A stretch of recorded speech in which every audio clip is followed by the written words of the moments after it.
And നമ്മുടെ കൂടെ നിന്നിട്ടുള്ളത് സുരേഷ് ഗോപി അങ്കിളും സുരേഷ് കുമാർ അങ്കിളാണ്. സോ ഇന്ന് നമുക്കൊപ്പം മൈൽ സ്റ്റോണിന്റെ ഒപ്പം വിശേഷങ്ങളായിട്ട് ഇരിക്കുമ്പോൾ എടുത്തു പറയേണ്ട ഒരു കാര്യം കൂടിയാണ്. കാരണം പ്രത്യേകിച്ച് നമ്മുടെ ഒരു ഫാമിലി അംഗം കൂടിയാണ്, പ്രത്യേകിച്ച് അതുപോലെ തന്നെ സുരേഷ് ഏട്ടനും. ഈ അച്ഛന്റെ വിയോഗത്തിലും അല്ലെങ്കിൽ പ്രധാനമായിട്ട് പെങ്ങളുടെ ഒരു കല്യാണം വരുന്ന സമയത്താണെങ്കിലും അച്ഛന്റെ സ്ഥാനത്ത് നിന്ന് അല്ലെ സുരേഷ് ഏട്ടനാണെന്നുണ്ടെങ്കിലും രാജി ചേച്ചിയാണെന്നുണ്ടെങ്കിലും ഒക്കെ ഒപ്പം നിന്ന് കണ്ട അതാണ് ആ സ്ഥാനം. മമ്മൂക്കയാണെന്നുണ്ടെങ്കിലും ഒപ്പം മാനേജ് അങ്ങനെ ഒരു സാന്നിധ്യം അവിടെ ഈ വിയോഗം അല്ലെങ്കിൽ നിങ്ങൾക്ക് ഒരു മിസ്സിംഗ് ഒരു രീതിയിൽ വരുത്തരുതെന്നുള്ളൊരു നിശ്ചയം ഉണ്ടായിരുന്നു. അത് അച്ഛന്റെ ബ്ലെസ്സിങ്സ് ആയിട്ട് തന്നെയാണ് കരുതുന്നത്. അച്ഛൻ എന്തുമാത്രം അവരുമായിട്ട് റിലേഷൻഷിപ്പ് മെയിൻറ്റെയിൻ ചെയ്തിരുന്നു എന്നുള്ളതിന്റെ ഒരു റിഫ്ലക്ഷൻ ആയിട്ടാണ് ഞങ്ങളത് കാണുന്നത്. പിന്നെ സുരേഷ് ഗോപി അങ്കിളുടെ കാര്യത്തിൽ പ്രത്യേകം പറയണമെങ്കിൽ സുരേഷ് ഗോപി അങ്കിൾ എങ്ങനെയാണ്, പിന്നെ ഇപ്പോ എനിക്ക് മാത്രമല്ല ഞങ്ങൾക്ക് മാത്രമല്ല പേഴ്സണലി അല്ല, സുരേഷ് ഗോപി അങ്കിളുടെ കൂടെ പല ചാരിറ്റി വർക്ക്സ് ചെയ്യുന്ന ആൾക്കാരുണ്ട് സുരേഷ് ഗോപി അങ്കിൾ. അത് അങ്കിൾ ഒന്നും കണ്ടിട്ടൊന്നുമല്ല. He's generally like that. It's very ഇൻഡസ്ട്രിയിലിരുന്ന് ഇങ്ങനെ ഒരു സോളിനെ കാണുന്നത് ഭയങ്കര അപൂർവമാണ് എന്നുള്ളതാണ്. ഞങ്ങൾ മൈൽ സ്റ്റോൺ മേക്കേഴ്സിന്റെ സുരേഷ് ഗോപി അദ്ദേഹത്തെ വെച്ചിട്ട് ഒരു ഫാൻസ് മീറ്റ് വെച്ചിട്ടുണ്ട്. തീർച്ചയായിട്ടും പ്രതീക്ഷിച്ച ഒരു സാന്നിധ്യം ഉറപ്പായിട്ടും വരേണ്ട പരിപാടിയായിരുന്നു. ഞാൻ നാട്ടിലില്ലായിരുന്നു, ഞാൻ ദുബായിലായിരുന്നു. അവിടെ ഇച്ചിരി പരിപാടിയൊക്കെ ആയിട്ട് നിൽക്കുമായിരുന്നു, അതുകൊണ്ട് വരാൻ പറ്റാതെ. ഇനി ഒരു പരിപാടി വെക്കുമ്പോൾ ഡെഫിനറ്റ്ലി അന്നൊരു പക്ഷെ വന്നിരുന്നെങ്കിൽ ഞങ്ങൾക്ക് കിട്ടാവുന്ന ഒരു പക്ഷെ അന്ന് ആ ഫാൻസ് മീറ്റ് കണ്ടുകൊണ്ടിരിക്കുന്ന പ്രേക്ഷകർ കിട്ടുന്ന ഏറ്റവും വലിയ നല്ലൊരു മൊമെന്റ് കൂടിയായി പോയേനെ എന്നുള്ളതാണ്. എനിക്കായിരുന്നു മിസ്സിംഗ്. സുരേഷ് ഗോപി അങ്കിളിന് അതൊരു മിസ്സിംഗ് അല്ല, എനിക്കതൊരു വലിയ മിസ്സായി പോയി. നാട്ടിലില്ലായിരുന്നു, ഇല്ലെങ്കിൽ ഞാൻ ഉറപ്പായിട്ടും വന്നതാണ്. ഈ പലപ്പോഴും രതീഷ് എന്നൊരു താരോദീപത്തിന് പറയുമ്പോൾ തന്നെ ഈ വരുന്ന കൂടുതലും ഐവിശേഷി ചിത്രത്തിലൂടെയാണ്. അത് ശ്രദ്ധിച്ച പടം എന്നുള്ള തുഷാരം കൂടിയാണ്. ഈ ഒപ്പം തന്നെ ഈ വളർച്ചയുടെ ഒപ്പം തന്നെ എടുത്ത് പറയുന്ന ഒരു കാര്യമുണ്ട്, ജയൻ എന്ന അദ്ദേഹത്തിന്റെ അസാന്നിധ്യം കൂടി കുറേയേറെ സാധ്യതകൾ വന്നു എന്നുള്ളത്. ഇത്തരത്തില് ആ സമയത്ത് ഒരു ചർച്ചകൾ അല്ലെങ്കിൽ ഈ വിശേഷങ്ങളൊക്കെ അച്ഛൻ പങ്കുവച്ചിട്ടുണ്ടോ? ഇല്ല നമ്മൾ അതിനെ കുറിച്ച് അങ്ങനെ പറഞ്ഞ പോലെ നേരത്തെ വി വർ വെരി യങ്. അപ്പൊ നമുക്കിടയിൽ സിനിമയെ കുറിച്ചുള്ള ഒരു ഡിസ്കഷൻ ഒന്നും ഇല്ലായിരുന്നു. നമുക്ക് അച്ഛൻ വന്നു കഴിഞ്ഞാൽ കറങ്ങാം, ഹോളിഡേ എവിടെയെങ്കിലും പോവുക, അങ്ങനത്തെ പരിപാടികളോ ഭയങ്കര ജോളിയായിട്ട്. വളരെ ലേറ്റ് ആയിട്ടാണ് നമ്മൾ അറിയുന്നത് അച്ഛന്റെ ഒരു how big an actor he's in Malayalam industry എന്നുള്ളത്. നമ്മൾ അറിയുമ്പോഴത്തേക്ക് വൈകിപ്പോയി ഡെഫിനറ്റ്ലി. തിരിച്ചറിഞ്ഞത് വളരെ ലേറ്റ് ആയിട്ടാണ്. അപ്പൊ ഞാൻ പറയാറുണ്ട്, ഞാൻ അച്ഛന്റെ പടം കമ്മീഷണർ കണ്ടിട്ടാണ് ഞാൻ ആക്ടിങ്ങിലോട്ട് ഐ മീൻ വില്ലൺ ആവണം എന്നുള്ള ഒരു ഇത് വരുന്നത്. ലൈക്ക് നന്നായി, ബിക്കോസ് ഹീറോ പടങ്ങളൊക്കെ കണ്ടിരുന്നെങ്കിൽ ചിലപ്പോൾ ഞാൻ ആക്ടിങ്ങിന് വരത്തില്ലായിരുന്നു. പെർഫോം അത്രയും വലിയൊരു പെർഫോമൻസ് ഒക്കെ ചെയ്തു വല്ലാതെ അങ്ങ് മോഹിപ്പിക്കുന്ന രീതിയിൽ ഒരു ചിരി തൂക്കി പറയുന്ന ഡയലോഗിലാണെങ്കിലും ഭാവങ്ങളിലാണെങ്കിലും നോട്ട് വെരി ഭയങ്കര ലൗഡ് ആക്ടർ അല്ല, ചിരിയും കണ്ണുകളിൽ കൂടി എക്സ്പ്രസ് ചെയ്യുന്നത്. ആസ് എൻ ആക്ടർ ഏറ്റവും ഡിഫിക്കൽട്ട് ആയിട്ടുള്ള സാധനം കണ്ണുകളിൽ കൂടി എക്സ്പ്രസ് ചെയ്യുന്നത്. മലയാളത്തില് ഒരു ചിരിയിലൂടെ ഒരു വില്ലനിസം കാണിക്കാൻ കുറേയേറെ ഭയപ്പെടുത്താൻ കുറെ ഒന്നും അല്ലെ വലിയ രീതിയിൽ കാറ്റുകൂട്ടിൽ നടത്തേണ്ട എന്നുള്ള തെളിയിച്ച വ്യക്തിയാണ്. ഒരുപക്ഷെ നടനെന്ന രീതിയിലേക്ക് മാറുമ്പോഴും ഈ സിനിമകൾ ഓർത്തു വെക്കുമ്പോഴും അതിനേക്കാൾ ഉപരിയായിട്ട് ഓർത്തു വെക്കുക ആ കണ്ണുകളാണ് അല്ലെ. ആ കണ്ണുകളും ആ കണ്ണുകളിലെ മിന്നി മായുന്ന ഭാവങ്ങളും എന്നുള്ളത് എടുത്തു പറയാതിരിക്കാൻ പറ്റില്ല എന്നാണ്. എത്ര തന്നെ സിനിമകളും ഈ മലയാളികൾ എപ്പോഴും രതീഷ് എന്ന വലിയ നടനെ ഓർത്തു വെക്കുന്നതിൽ പ്രധാന ക്യാരക്ടർ വരെ മോഹൻ തോമസ് ആയിരിക്കും.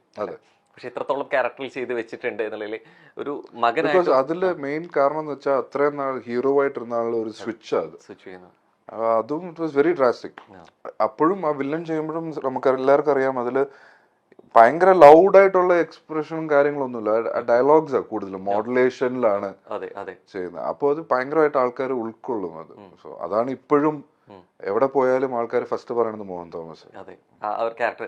പക്ഷെ എന്റെ ചോദ്യം അതായിരുന്നു, ഈ ക്യാരക്ടർ പറയുമ്പോഴും ഒരു മകൻ നിലയിലും അല്ലെങ്കിൽ ഒരു നടൻ എന്നുള്ള രീതിയിലും കുറേയേറെ ഒബ്സർവ് ചെയ്തിട്ടുണ്ട് അച്ഛനെ. അത്തരത്തിൽ ഏത് വേഷ ഏറ്റവും കൂടുതൽ ഓർത്തു വെക്കുന്നത്?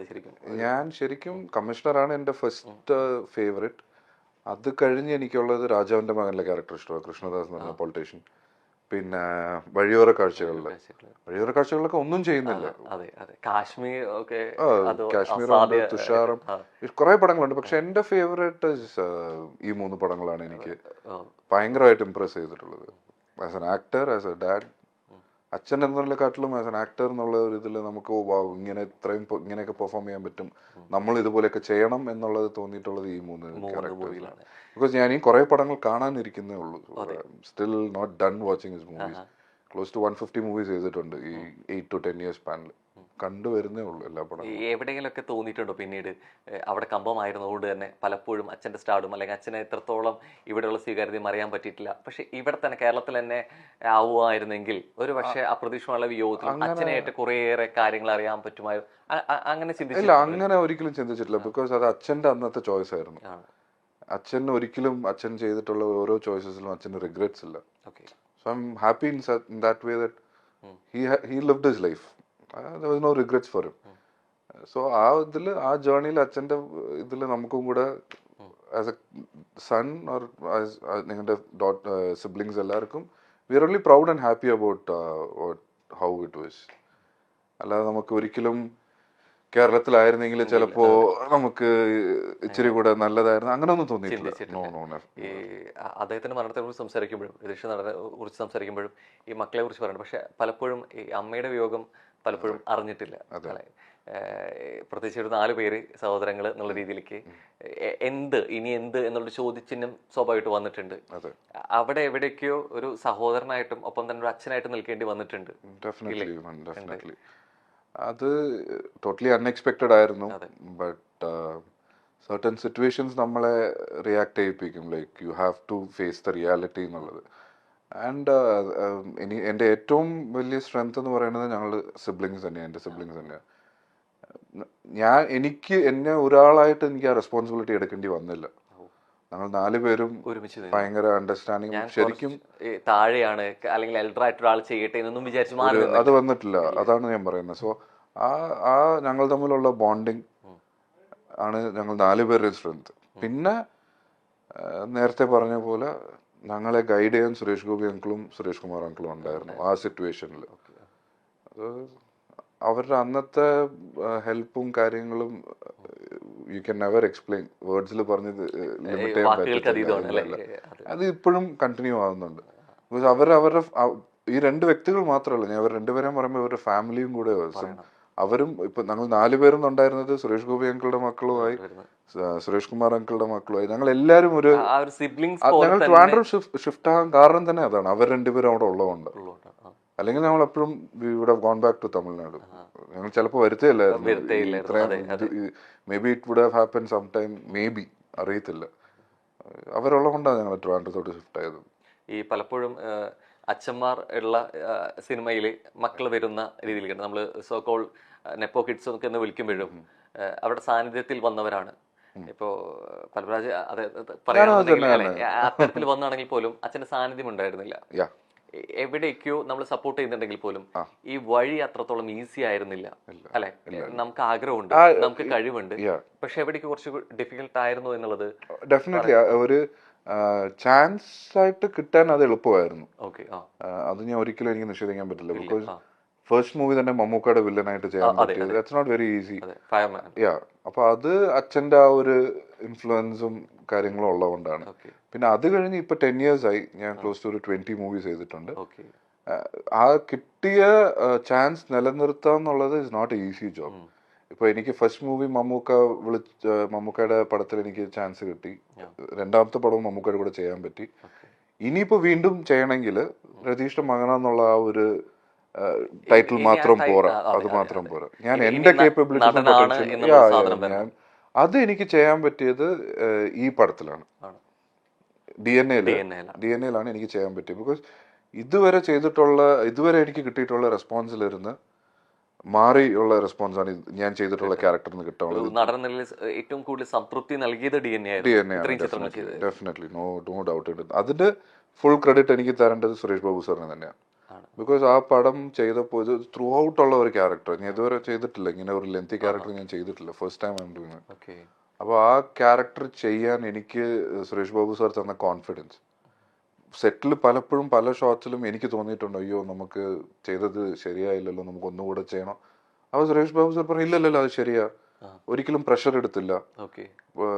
ചില ഷോട്ട്സ് എങ്ങാനും ശരിയായില്ലെങ്കിൽ പുള്ളി മാക്സിമം പറഞ്ഞാൽ പറയും പപ്പ ഒന്നുകൂടെ ചെയ്യാം, നമുക്ക് ശ്രദ്ധിച്ച് ചെയ്യണം, അത്രേ ഉള്ളൂ. അത് പിന്നെ തിയേറ്ററിൽ വരുമ്പോൾ എനിക്ക് നല്ല ടെൻഷൻ ഉണ്ടായിരുന്നു ഇത് എന്താവും. ബിക്കോസ് ഫസ്റ്റ് ടൈമാണ് ഞാൻ ത്രൂ ഔട്ട് ചെയ്യുന്നത്. തിയേറ്ററിൽ ഇരുന്ന് നല്ല റെസ്പോൺസാണ് കിട്ടുന്നത്.